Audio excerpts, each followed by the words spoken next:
Hi, everybody. This is Nancy Jean in the garden, and this is Kelly from what's your channel, Kelly?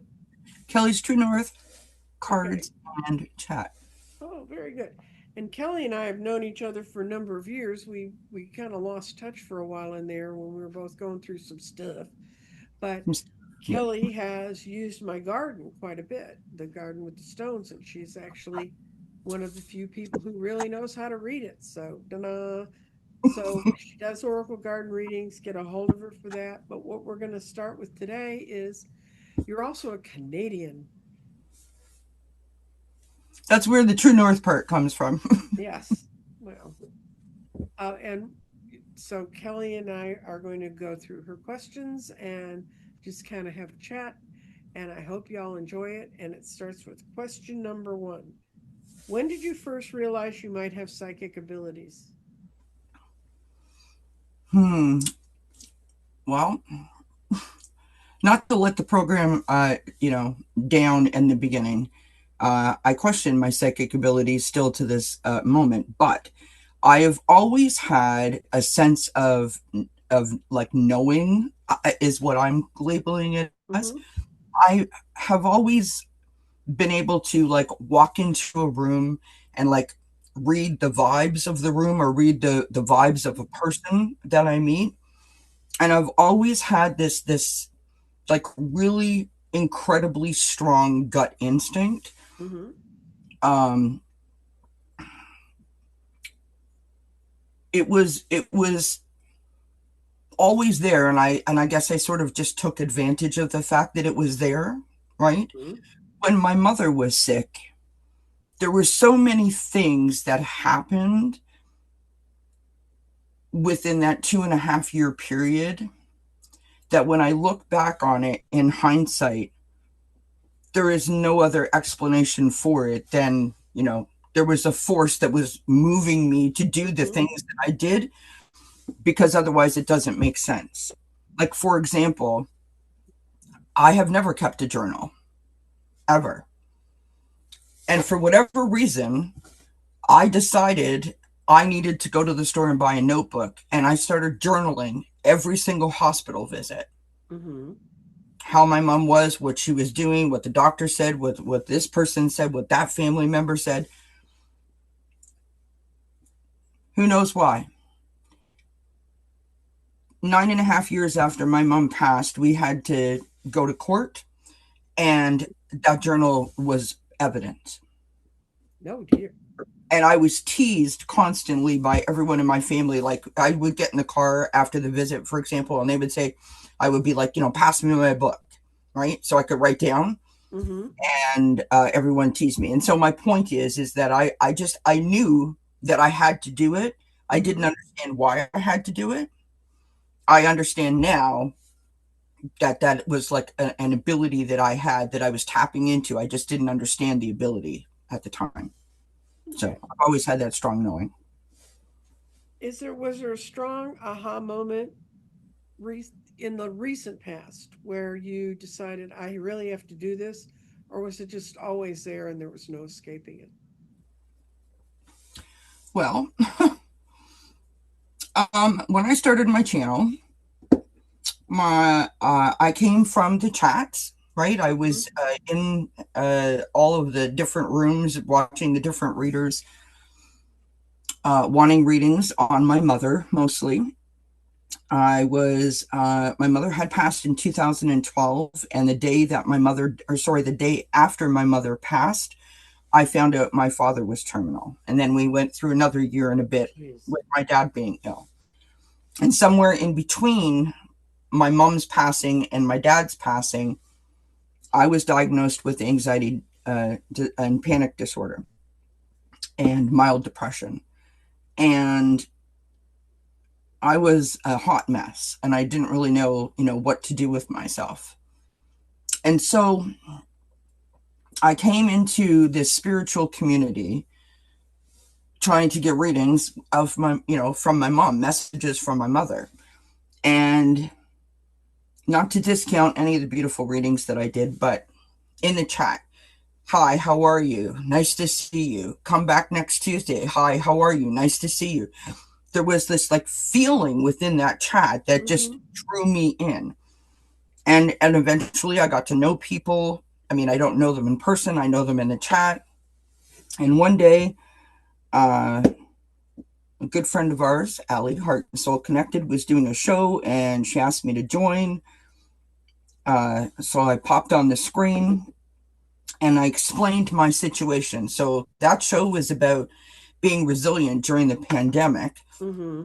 Because I have anxiety, panic disorder, I sort of hibernate in my house. And so I was feeling completely normal when everyone was feeling abnormal. Mm-hmm. And while I was doing that show, all of my friends, the people that had supported me over the last few years in the chats, were encouraging me to start a channel.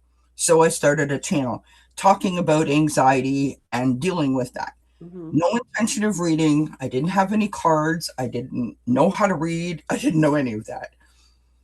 But I smoke. It's a terrible habit. And we would be live streaming for hours. And, it was emotional sometimes. And we were, there was tears. And so, anyway, I bought myself an Oracle deck and I started shuffling the deck to keep my hands busy so I wouldn't smoke while I was Mm-hmm. live. And cards would just fall out when people would ask a question or they would say something and a card would fall out. And the whole chat, if you go back in time and watch those videos, are like, you're a reader, you're a reader, you're a reader. Mm-hmm. And I was like, no, it's just a coincidence. It took months of that happening before I started to be like, you know what? There's something to this. This isn't an accident. This isn't by a coincidence that this is happening. And once I started to embrace it, then I started to really feel the significant difference. And I don't know how else to explain it, but it was just such a powerful like force within me that just kept pushing me to keep like pushing myself. Mm-hmm. And I'm sorry, this is a very, very long answer, and I apologize, but um, I went through years of therapy, and this spiritual community, and the people in the chat, and the readers that read for me and supported me and befriended me, they gave me my life back. So that kept me going. That gave me the Mm-hmm. resilience because each day I was getting stronger. Each day I was starting to believe in myself again. Mm-hmm. And so it sort of was working hand in hand. I just wasn't aware of it. Mm-hmm. Like it took me a long time to become aware of it, but we'll get there. So I hope that answered your question. No, that's fine. Did you have any unusual experiences as a child that when you started looking back, you went, oh, that's what that was? I used to deja vu all the time, Mm-hmm. like all the time. Constantly would go somewhere where you're like, wait a minute, I've been here before. Mm-hmm. Um,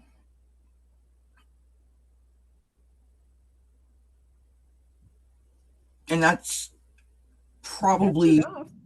that's probably the only thing. And then there is a very significant dream, and you and I have discussed this on over our course of knowing each other. I had a dream about my grandfather that was so vivid and so real. And then when I woke up, I did the exact same thing that I had just done in the dream, Mm-hmm. which was really freaky. For years, I was convinced that my grandfather came to visit me, but if I told anyone that, they would have thought I was cray cray. Well, that would take the next question, which is how did people around you, or how did you think they would react if you shared your experiences? Well, I have a really funny story about that in addition to what I just said. Okay. So, just before my grandmother passed in 2009, I started seeing 1111 and 111 Mm-hmm. everywhere, all the time. And I had no idea why. On the day that my grandmother passed, my grandmother, sorry, let me back up. 2 days before my grandmother passed, or 3 days before she passed, my sister was at the hospital and called me and said, Kelly, I think Nana's going to go. You better get here. And Mm-hmm. I lived the closest to the local hospital. So I went in the room, and my Nana was laying there, and there was a big, one of those big sort of like school clocks was Right. right above her door. And I'm standing at the foot of her bed and I'm talking to her. Like I'm looking right at her and she's looking over here at the door. And so I'm like, what are you looking at? And she's like, what time is it? What time is it? What time is it? And I was like, what? Like, she seemed like she was out of it, right? Mm-hmm. I don't know. It was like 10 after 10 or something silly like that. When my grandmother passed away, my mother called me. It was 16 minutes past 1. Mm-hmm. And in my head, I was like, 111. Mm-hmm. Like, why was I being shown that? I don't know why I thought that, but that's what I thought. Anyway, move on. Now my mother's sick. I'm seeing 111 all the time, 911, 111, 411. One of your I would say cues. people thought I was crazy. My mother thought I was nuts. When I mentioned before about keeping the journal and having to go to court, uh, we didn't have our mother's remains to bury her, and we were then able to get her to be buried. Um, and I wrote like a little eulogy, I guess you would call it. And I decided to go into in increments, right? That we waited 9 years, we waited. Mm-hmm. So I looked it up. It was 111 months. Oh. And so whenever I see 1111 or whenever I see 111, I believe it is from my mom. And I say, thank you, mommy. I love you and I miss you. Because that was sort of like she never believed me when she was alive, but that's the way she communicates with me now. And so there was like a validation there, Mm-hmm. if you know what I mean. Okay. And did you seek any training or how did you explore things on your own? And I have an answer for this one. Well, so the lovely Nancy Jean on the screen was kind enough. We were doing a show together, and backstage, I sort of cornered her and a few other ladies, and I said, "I want to learn how to read tarot. Who's willing to teach me?" And the lovely Nancy Jean said, "I'll give you a couple of classes." And what did we do? Like 2 or 3 classes, something like Or we that. had four. Okay, four. Because when I teach tarot, I'm back to teaching it again. When I teach it, it's 6 weeks of tarot, and then the class Jeffrey and I are doing now. Weirdly enough, the readings we're using to teach people how to handle the cards are shadow readings.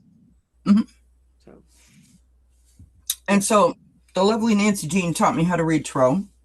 I mean, I kind of did it on my own, but then we had a few lessons, and um, You learned I about have to say numbers, you learned it's about always numbers. come naturally to me. Right. Well, when you read tarot, a lot of it becomes natural, but when you look at that mass of cards in your hand, you need Hmm. some sort of pattern, I think.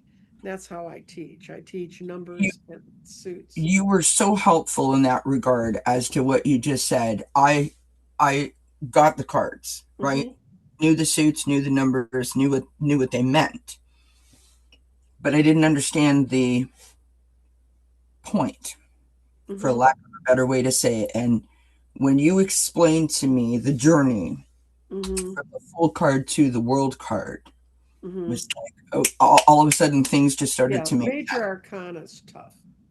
yeah. It's but it's doable. I mean, if it's just people just need to think that there is a pattern here and you have to have it pointed out. Anyway, this is one of my students. Ta-da. Are there specific you used oracle cards and tarot? Are there Hmm. other tools? And you've used pendulums. I've seen you work with Yep, pendulums. pendulums. I have my dosing rods here, which I love. I've almost taken out my eyeballs a few times, my dowsing rods. Mm-hmm. And of course, I already showed The garden. the garden. Mm-hmm. I love the garden. I love the garden. Mm-hmm. It speaks to me. And I have tested it using like cards with it, like, you know, you Hmm. throw the stones and then throw some cards down, kind of like how we used to do it Right. together. Hmm. And it's such a different way of reading that it intrigues me, right? Hmm. When I do it and someone will say, like, oh, yes, that makes sense. And I used to wonder, would I ever be able to read it the way that you do? You Where just have to play with it enough. exactly. And I don't think that I'm as good as you are, but I feel like I've got a good grasp of it. No, Like I've it watched flows her for me. read. She's really good. I read, you got to read, I read every, well, I read with Jeffrey does tarot and I do the garden, and that's our weekly wanderings. And we do that every week. So, you know, it's just a matter, it's just like the cards. People Yeah. say, oh, well, I took a tarot class, but I still can't read them. And I said, are you reading them? It just keep reading them, and eventually it'll all sort of Yes. begin to make sense. Okay. Uh, how do you, how did you learn the difference between your own psychic impressions and your imagination? Or did you? Here's the thing. I don't know if this goes in this section or not, but um, with my diagnosed anxiety and panic disorder came a lot of self doubt and a lot Mm-hmm. of negative self talk and self sabotage and yada yada, blah, blah, blah, so on and so forth. To the point where I didn't trust myself anymore. Mm-hmm. A lot of second guessing, like, is this really happening, or is this like me just making a big deal out of it? And when you I call it tossing cards. When you toss cards, when you throw cards, when you read cards for someone else, Mm-hmm.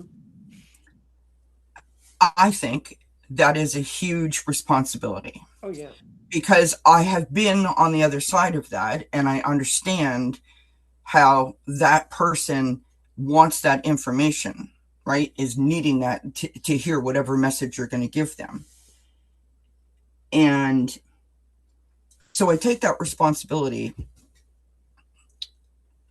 to heart. And in order for me to let my wall down, to be able to, let it flow through me, I had to, for lack of a better way to say it, lay my cards on the table. Right. So I had to learn how to trust myself again. Mm-hmm. And I sort of made a deal with spirit, Mm-hmm. right? If spirit is going to trust me to give the message and the person in the chat is going to trust me to give them a message, then I'm going to have to trust myself and spirit that I'm just going to let my walls down and I'm just going to let it go. And whatever happens, happens. Mm-hmm. And that was the only way that I was able to then just be, and it is, it's been 14, 14 years since I was diagnosed with anxiety. And I don't know that I can say that I trust myself in the same manner, the 100% way that I trust myself when I'm tossing the cards or when I'm reading, we'll call Mm-hmm. it. I don't do that in any other factor of my life. Just when I sit here. And that is a huge gift. Yeah, that is. So Um, so that's what it gave me backstory was yeah, was that was was the fine. ability to trust. And how do you handle skepticism from yourself and others? It You took me a long kind of just time. told us, but No, but it took me a long time to navigate that and to not take it personally. mm-hmm.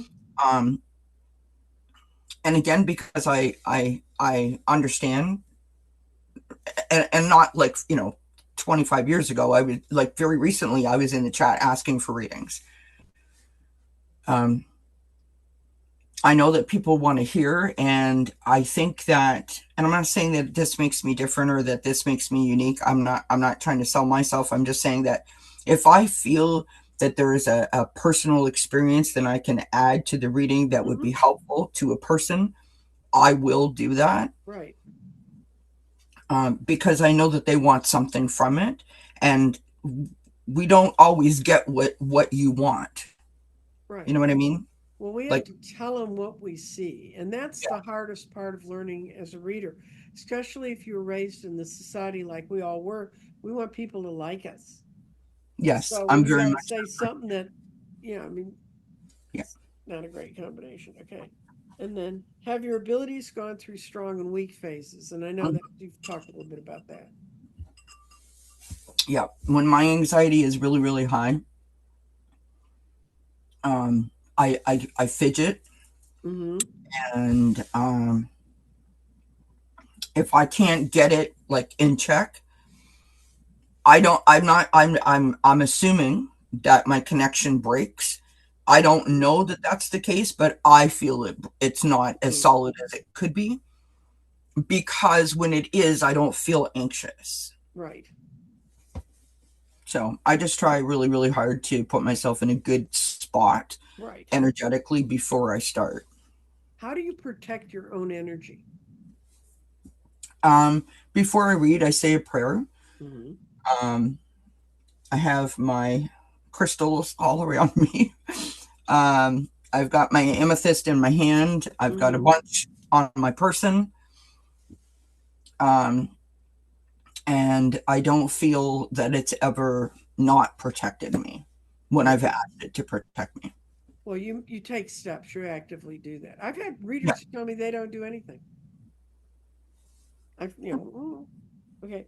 Do you think psychic abilities are innate, or can anyone develop them? Do you think like you're gonna no, or everybody has it and they just need to I discover? think that everybody has them. I think that some people uh, can develop them. You know, like, can anyone be a John Edwards or a Teresa Caputo? I don't know the answer to that question. But like anything, if you put the work into it and you massage that muscle and Mm-hmm. you learn to work with it, I think that you can serve that. You know what I mean? Yeah. And has the work you've gone through changed your worldview of beliefs about life and death? Yes. One of my biggest fears, and I think the reason why my anxiety sort of came to fruition the way that it did, is because I had a huge fear of dying. Mm-hmm. Everyone I knew and loved in my family had gone to the hospital and died and never came back. And so I guess that traumatized me from a young age, and I didn't realize that it had Mm-hmm. done so. I'm not afraid now. No. I mean, I'm not like, oh yes, sign You're me up. not But going out looking for it tomorrow, guys, but right, it's just not. and yeah, thank you if anyone's listening. But the other part of that is that I think the reason that I don't fear it anymore, again, going back to being in the chat and listening to the readers, it's not one person that said it, it's everyone that said it.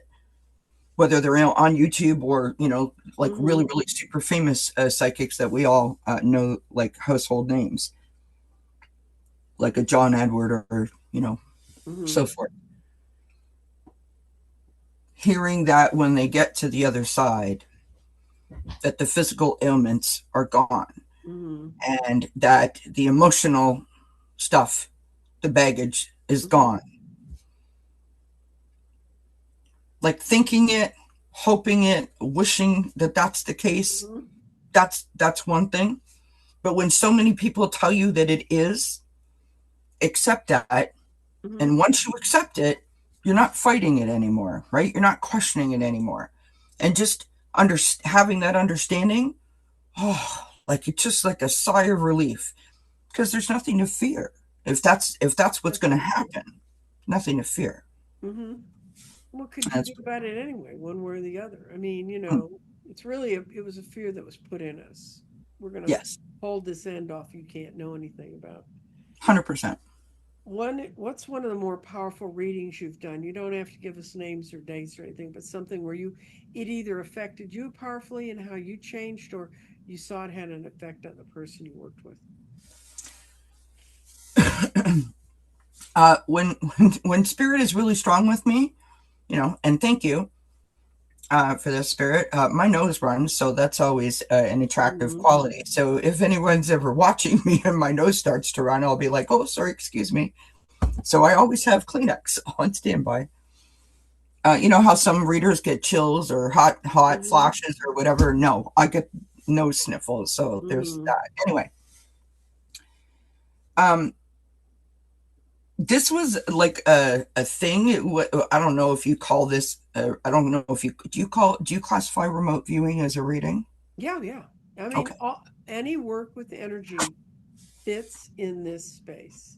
Okay. So I was talking to a friend, and I'm not going to name them because they're in this community.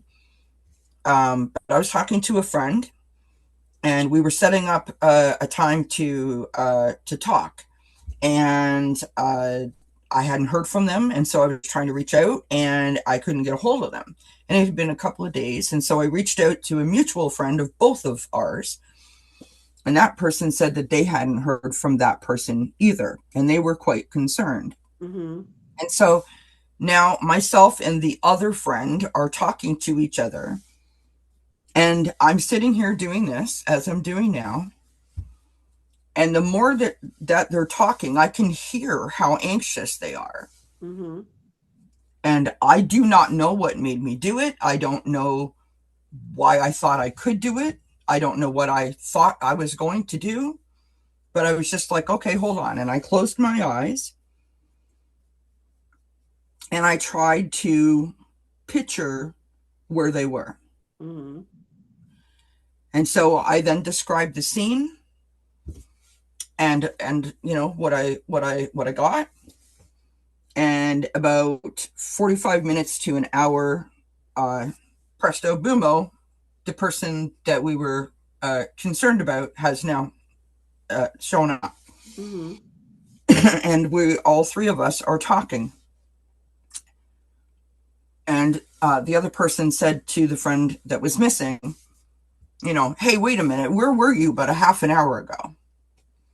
And they said, I was in a taxi cab on my way home. And I was like, oh my God. That's what you Like felt. immediately, I just like all of my energy just drained out. And I was like, what in the heck did I just do? I'd never done that before. And so that it moved me. Mm-hmm. I don't know if it impressed them. I wasn't trying to impress them. But the fact that I'd never done that before, but I assumed it was because I was invested, like I was Right. really actually very concerned Where about. is this person? Yeah, you asked the universe, they gave you an answer. Yeah, yeah. And then I will add one more time. My sister called me. Uh, they had smelt burning plastic in the house, and we had an electrical fire when we were young children growing up, Mm-hmm. which was quite concerning. My sister just did a whole renovation at her house, and I have not seen it. And I was, she texted me by accident. She wasn't actually meant to text me. She was texting her neighbor because the fire department was there, and they were like, we're fine.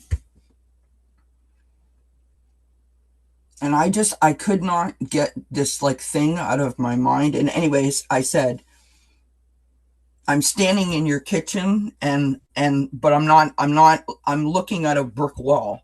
So Mm-hmm. I'm downstairs. And I said, I don't know where I am in the basement since you've done these renovations, but I'm standing right below the stairs, right underneath your kitchen, and I'm staring at the brick wall. And that's the door that goes in. I said it opens like this way and it hits the wall. And I said your furnace is to the right. And I'm like, check the furnace. It's something about the furnace. And it was something about the furnace. Their filter melted. They needed a new furnace. Ew. No. Mm. Well, very good. But that Yeah. a lot of times we do just trip in. We don't think, oh, I can't do that. And all of a sudden, the next thing you know, you're doing it, Hmm. like remote viewing. Yeah. Okay. If you have to deliver a sensitive or complex message, how do you handle it? Well, again, talking about the responsibility and the ethics, Mm-hmm. um, there are certain readings that you'll be doing, like on a live, for example, Mm-hmm. and you just are like, you know what, this is too much. This needs to be a Mm-hmm. personal reading, and I'll say that. When people come and they want to know, like, does X want to date me? Mm-hmm. And I'm like, nope, sorry, I can't do that. Um, I can read your energy around the situation, but I can't. I don't feel good about reading I for a don't know. third You party. can't read what another person's intentions are if they haven't asked you. Exactly. I had a woman show up at my table one time who said, "When is my dirty rotten ex going to get his?" And I said, "I can't read that for you." And she said, "Oh yeah, you can. You've been reading all my friends all night. You've been telling them this and that." And I said, "Yes, but that's his question, not your question. My question for you is, why are you so concerned about your dirty rotten ex? I mean, if Right. he's that bad, why are you still Right. hanging here talking?" And you'll hear us turn those questions on people. I have a real problem with health questions. Yeah, I don't Um, like health questions I either. don't, nobody, I don't think there's a reader who does, but one time, I got a health question, and the woman's daughter had already had one brain tumor. And she said, they're doing more testing. And I said, I think they're going to find more. They're going to find more, but it's different and it won't have to be treated the same way. Mm-hmm. And I said, and you're going to know really soon that it's different. So she happens to be someone I've done longer readings for. And I didn't even know about the daughter's brain tumor before that. And she told me that the next day they called her and it was one of the ones they can get genetically. Wow. So she was not going to have to go through brain surgery again. And she's already had Mm-hmm. all the treatment. She's fine. And she said, I almost didn't ask you because I know you don't like health questions, but I thought, so it was her guides telling her, yeah, I asked her, and mine saying to me, because all I could say was, yeah, they're going to find something, but you're going to get a easier resolution to it. So, I will add to what you're saying, and I don't know if this is something that I should share or not, but I have a tendency not to uh, just be open.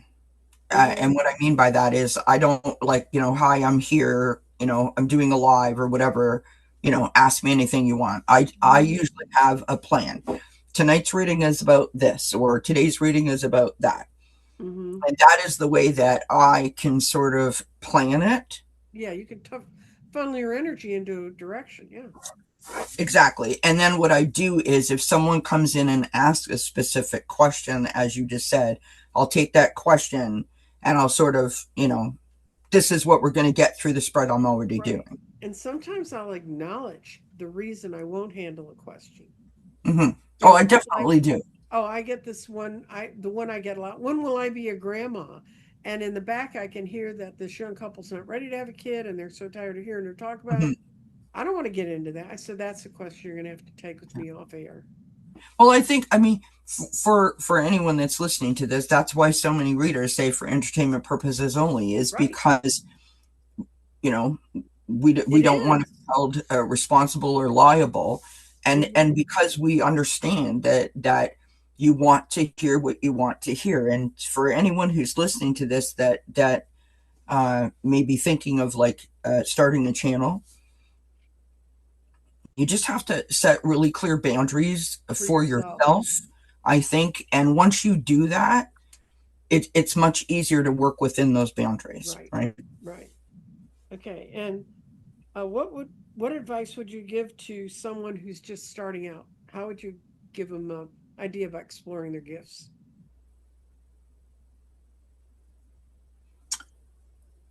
A lot of folks waking up out there, girl. I think that I think that you really have to trust yourself. as hard as that is to do, we're always questioning trust, and Mm-hmm. but you have to trust yourself. Um, there's Yeah. no wrong answer. Right. Um, and if you're concerned about, you don't think you're up to snuff, or, I mean, we'll take my experience with Nancy Jean. Nancy Jean has been reading cards for a very long time, Since I was and I 12. have been reading cards for not a very long time. But she's a good And reader. so, when Nancy Jean asked me to come and collaborate with her, I feel like, oh my God, like, because I respect you and I hold you in high regard, and it's like, if I allow myself to get all in my head, I won't be able to. Right. But I have to put my faith in it, because it's not about me, it's about this. Mm-hmm. So I have to put my faith in it and my trust in it, that the messages I need to get out are going to come through me. And between the two of us, if we're sharing the screen energy, are going to give the people what they want, and it's never failed me. So I say trust is the most important thing. Right. Just and try a lot of different things. Yeah. You know, a pendulum may not be your thing. Just keep trying different stuff and or try a couple different things together and do them side by side, like you when we were doing the garden. We'd Right. read throw and do the garden. Okay. Yeah. 100%. Are there any daily exercises you'd recommend? You mean like 20-minute workout? No, sorry. Whatever. Right. That's I used to fancy. watch No, the 20-minute workout, eating a donut. Um, I ride a bike for an hour every day. do you? Yeah. Well, that's since I got sick. Yeah. For me, I have a hard time meditating. Um, but I visualize, Mm-hmm. and that was something that I learned to do before I understood that it was an actual thing. Mm-hmm. And that was to help when I was panicking. Mm-hmm. And so, probably, I would say maybe like 3 or 4 times a week, Mm-hmm. I will do it, because it's not like part of my routine, but I just feel so good when I've done it, that I try to do that, and I can literally put myself anywhere, Good. and I just take it away. One of my favorite ones, and for people that'll watch this, if we were live right now, I would say, you know, everybody think about, the world is chaotic right now, and it's loud and it's noisy, and we're all trying to figure out, like, how do we navigate all this noise and still feel joy and feel Mm-hmm. grounded and feel aligned. And I would encourage everyone, the next time that you go into a room and you're watching a reader and you're watching the chat, asking questions, commenting, saying, hey, how are you, whatever, imagine that you're standing in a circle and you're all holding each other's hands. Mm-hmm.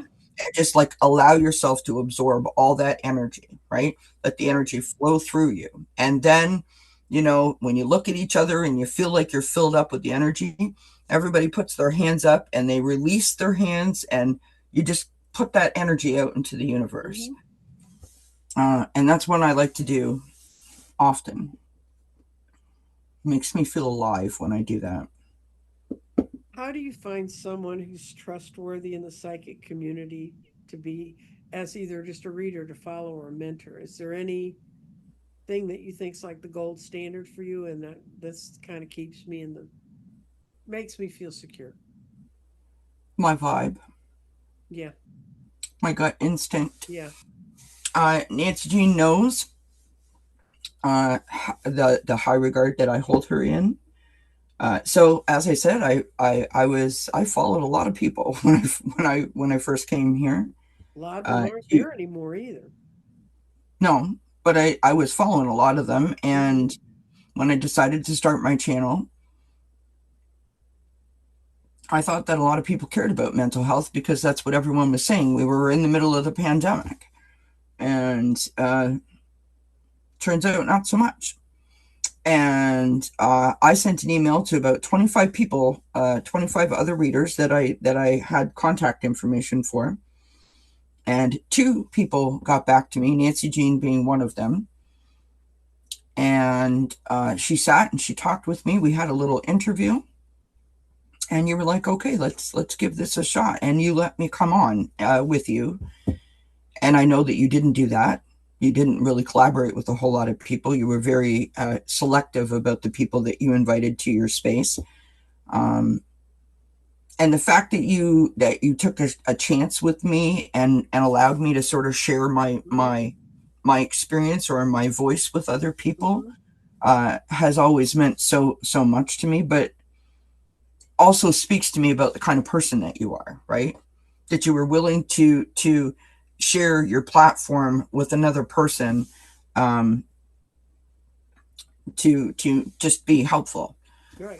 When I started my channel, I tried to pay that forward by bringing people and sharing my platform, um, and just giving those people that are starting out a chance, because it can be very daunting, right? Everyone thinks, oh, you just press go. There's a lot of work that goes on behind the scenes when you're starting a channel, and so it can be very like overwhelming.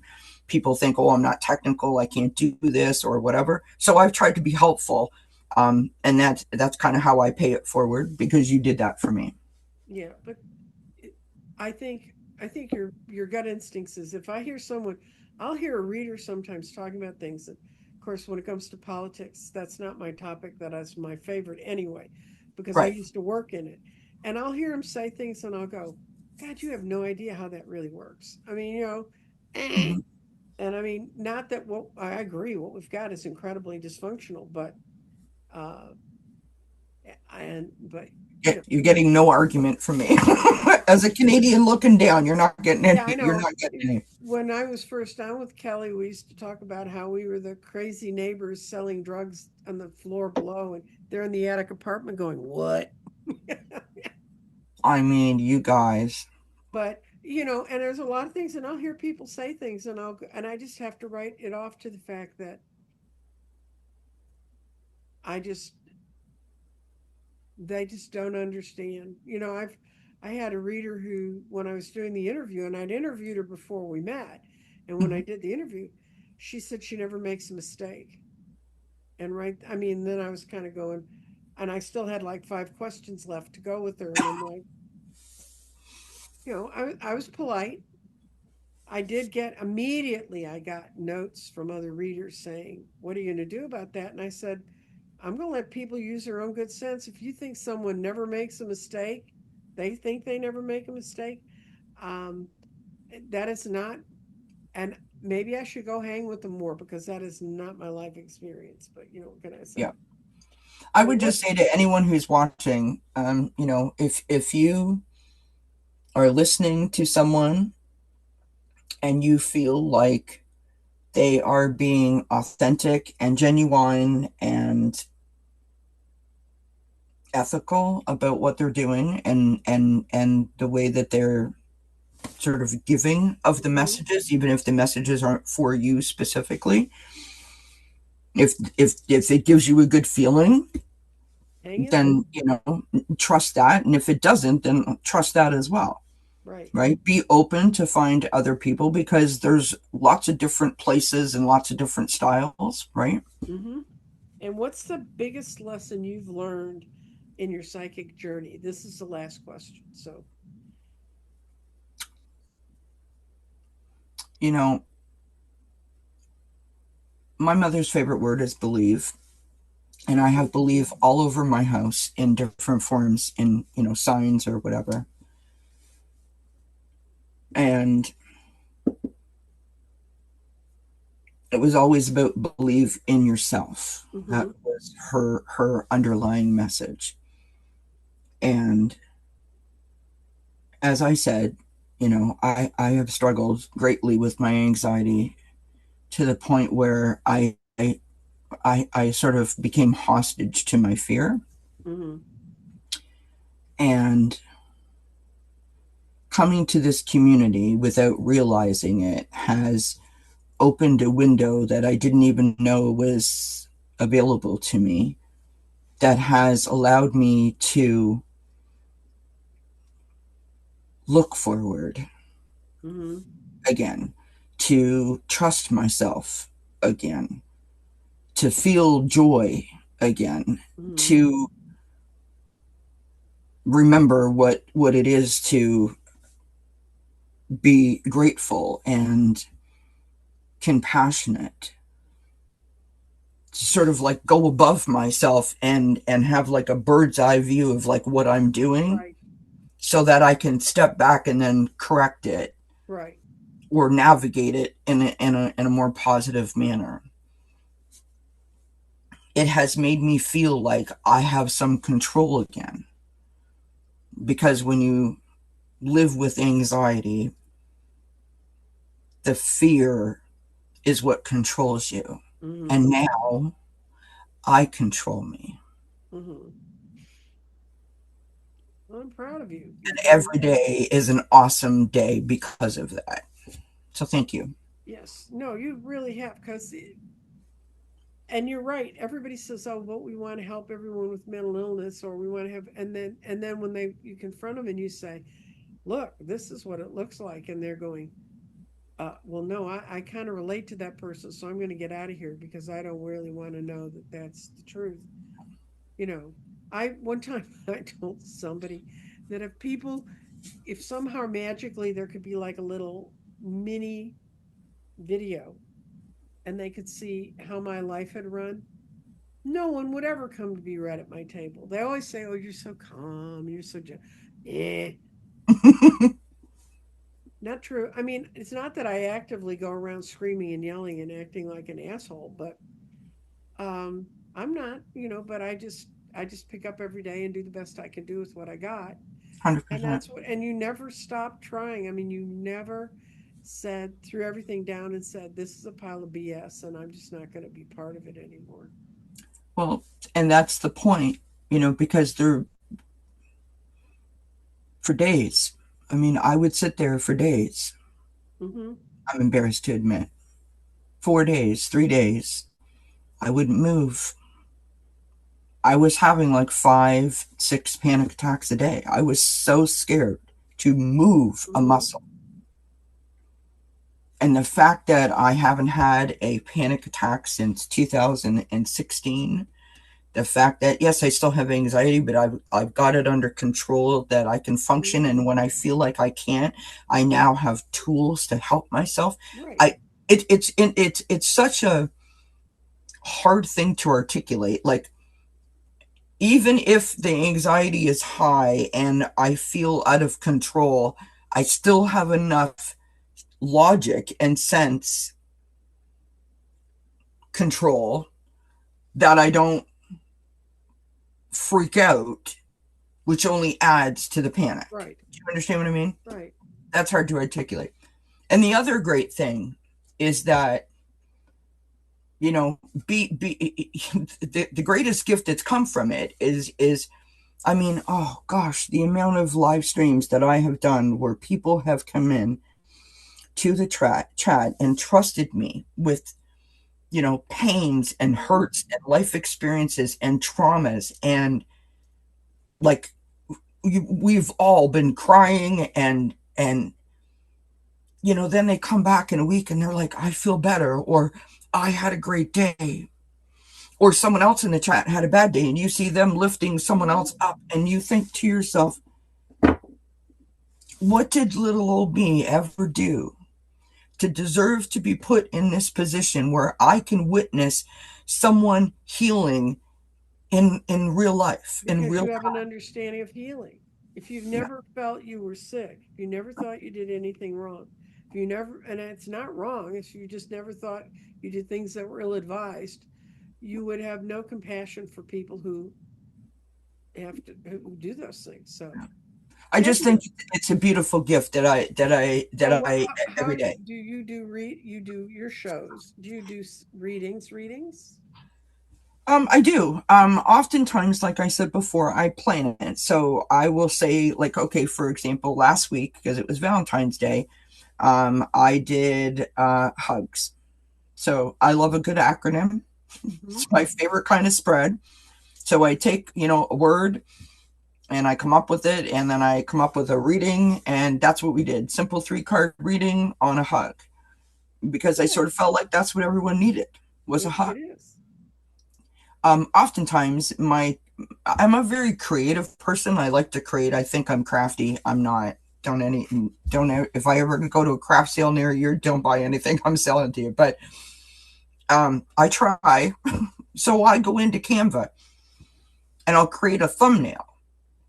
You're And from that very good picture, at with graphics. You're very, very good with oh, graphics. thank you. And from that thumbnail is then Hmm. how the reading sort of comes together for me. So I sort of go backwards, if you will. But then that's what I do. Like I did a whole Vlogmas thing where I picked, I think it was 20 words, what Christmas means to me. Hmm. And each time I read, so it was like joy, peace, bow, gift, Santa, Hmm. sleigh, sweet, right? That's what I Hmm. did. Well, And I teach on a journey. go subscribe to her channel so when she goes live, you can see it. It will show up, pop up, or I don't know if you post and then go live or what you do. I usually do. Yep. I go live. I try to go live once a week. And I have a couple of readings that I do like pre-recorded that I put out during the week. Mhm. And I'm so glad to get a chance to talk to you again, kiddo. It seemed like I forever know. because I I miss think it you, my really friend. was like forever. Well, anxiety is a bummer, and as I said to you backstage, I've been Hmm. away for a bit, but I'm slowly clawing my way back, and hopefully we We can can do some collabs we soon. can we can walk in the garden together. Yes, yeah, we could do some garden readings together because I am, as a matter of fact, I have, I had a reader who contacted me and she said, I really want a garden. I said, there are none left. They're gone. And I'm not making any more. If you got a garden, you got a garden. If you don't, you know. Anyway, I'm going to start a garden academy, and the sole purpose is to give her 6 weeks of lessons on the garden for all the people who have the garden and don't know what to do. Hmm. Except I wasn't sure where am I going to get a garden for her. And the next day I was reading someone's 12-month reading, and she said, I got a garden from you. And I went to some of your classes, and she said, I do not relate to working with it at all. I just want to send it back to you so you can give it to someone else. And it was like the day after this woman had Wow. said, please, could you find me a garden? See, now that's not by accident, So I've right? got this one to be sent off to her, and but I still do my grids and I still do my readings, and I do a buy me a cup of coffee. So if you really like this show, type in buy me a cup of coffee, put in crystal directions, it'll take you right to the page. You can buy me a cup of coffee, and what happens is if someone buys me a cup of coffee, I can reply back to them. It gives me 30-second video. I pull a card. Mhm. Oh, nice. That's cool. Yeah. Yeah, we So can't buy coffees for each other here in Canada, and if we can, I don't know how. Like, on the through two, those programs. I think you can because the way I learned was from someone in England. If they go Mm, buy a cup of coffee over there, well, you think there to be a cup of tea. But I don't anyway, drink coffee, everyone and have a great day. Nancy Jean's Garden is really the name of the show. I got to find out why I put my legal name up there. Oops. Talk to y'all later. Thank you, Kelly. blessings. Thank you.